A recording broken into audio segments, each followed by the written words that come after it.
안녕하세요. 인천시민교수 이정빈입니다. 오늘은 경매에 관련한 내용을 하나 설명드릴 건데요. 바로 권리 분석 중에 압류에 대해서 많이들 물어보십니다. 과연 저 집주인이 체납한 세금이 있는데 금액이 많을 것 같은데 내가 저 부동산을 낙찰을 받게 되면 과연 내가 그 세금을 다 물어줘야 되는 것이냐? 이 질문을 하시는 분들이 굉장히 많습니다. 제가 체납한 세금이 아닌데 과연 제가 책임을 져야 할까요? 당연히 아니죠. 자, 저희가 경매를 할 때요, 부동산을 낙찰을 받으려고 하다 보면 세금이 체납되어 있는 경우가 있고요. 다양한 권리관계가 복잡하게 있죠. 하지만 정말 권리 분석은 간단합니다. 첫 번째, 말소 기준을 찾습니다. 7가지 말소 기준이 될 수 있는 압류, 가압류, 저당, 근저당, 담보가등기, 전세권, 강제경매, 이것들 중에 제일 날짜 빠른 걸 찾고요. 이 밑으로 말소 기준이라고 표현을 하는데 이 밑으로 싹 다 지워집니다. 말소 기준을 포함해서 밑으로 싹 다 지워집니다. 소유자가 그 부동산에 살고 있다면요, 더 이상 딱히 볼 건 없습니다. 부동산 시세만 잘 파악해서 입찰을 하시면 되고요. 만약 그 집에 임차인이 거주를 하고 있다, 그럼 한 가지 더 살펴봐야 합니다.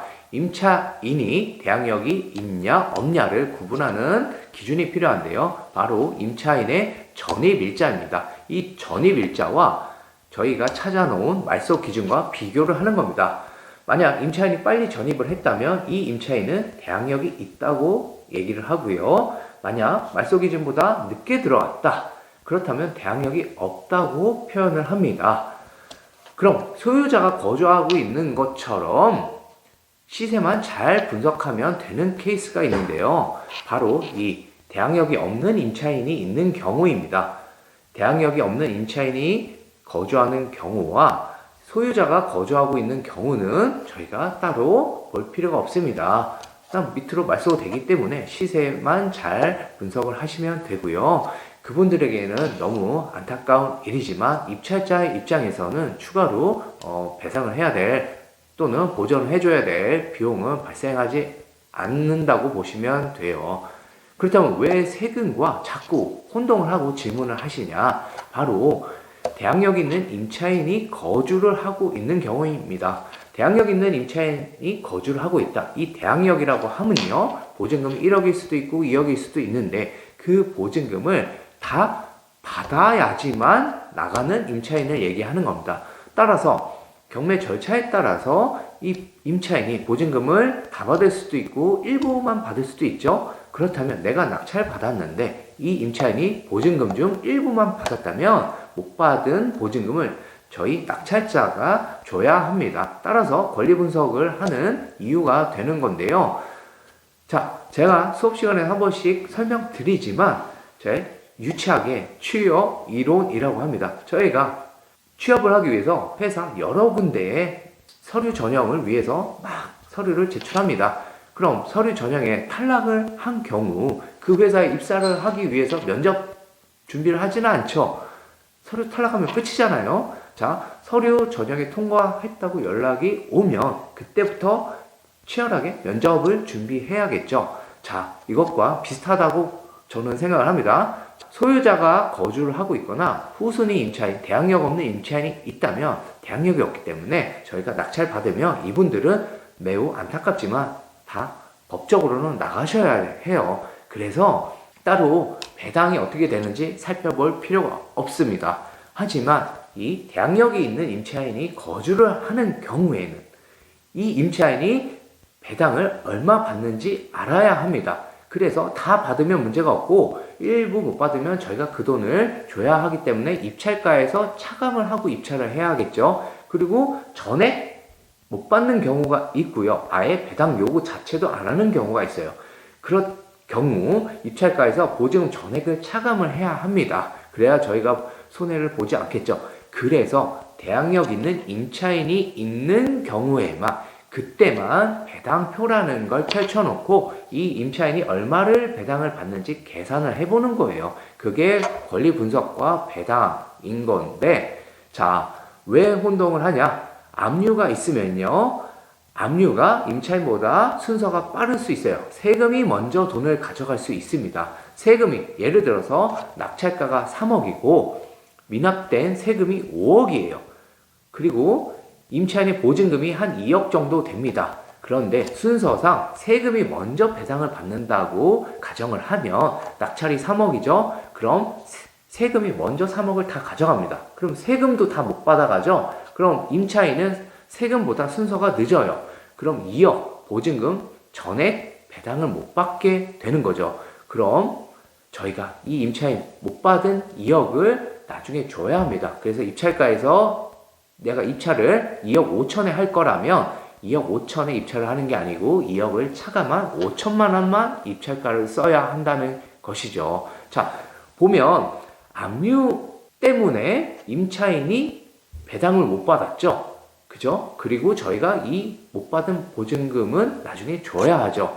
왠지 제가 세금을 물어주는 느낌이지만 세금 5억이 있었을 때 세금이 먼저 배당이 되면서 임차인에게까지 배당이 되지 않았잖아요. 세금이 원인을 제공했지만 저희가 나중에 물어줄 돈은 세금을 물어준 게 아닙니다. 세금으로 인해서 이 임차인에게 2억이 배당이 되지 않았기 때문에 임차인이 받지 못한 2억을 물어준 거예요. 결국 저희는 세금은 어떤 경우에도 책임지지 않고 물어줄 리가 없어요.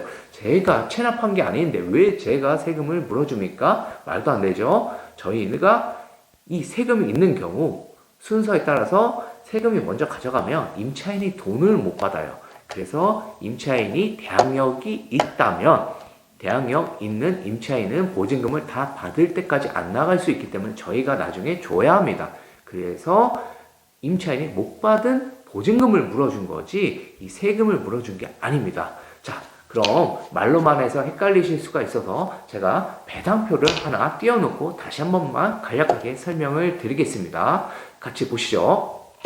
저희 사무실에서 청산을 위한 형식적 경매로 매각을 했던 물건인데요. 이 사례를 보다가 이제 질문을 주셨던 겁니다. 밑에 내려가면 압류 이거 낙찰자가 책임지느냐 궁금하셨던 것 같아요. 하지만 절대 책임지지 않습니다. 이유는 임차인이 없습니다. 그리고 청산을 위한 형식적 경매 또는 공유물 분할을 위한 형식적 경매도 있는데요.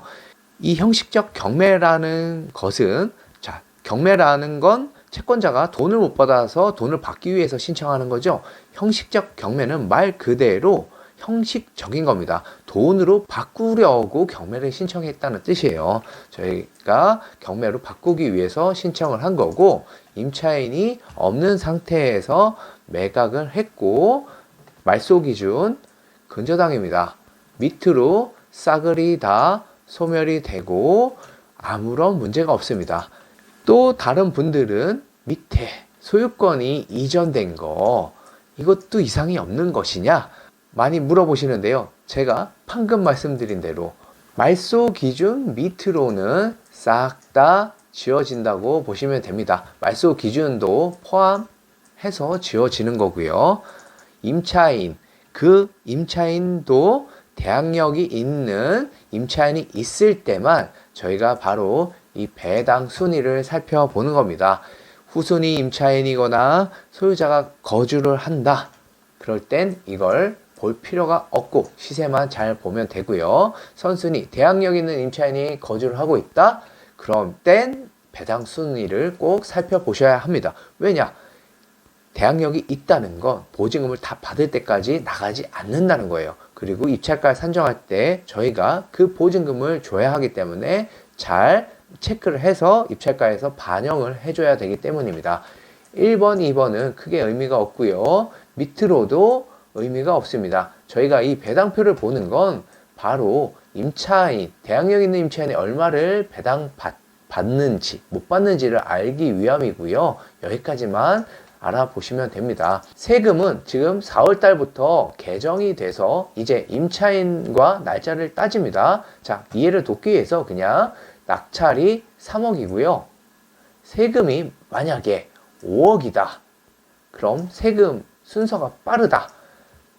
세금을 다 배당해주기도 부족하죠. 그래서 세금이 배당된 후에 밑에서 임차인에게 배당이 돼야 되는데 배당될 돈이 없죠. 그럼 임차인 보증금이 2억이라고 할 경우 임차인은 한 푼도 배당을 받지 못하겠죠. 그럼 이 2억을 저희가 낙찰 받았다면 저희가 2억을 마련해서 줘야 해요.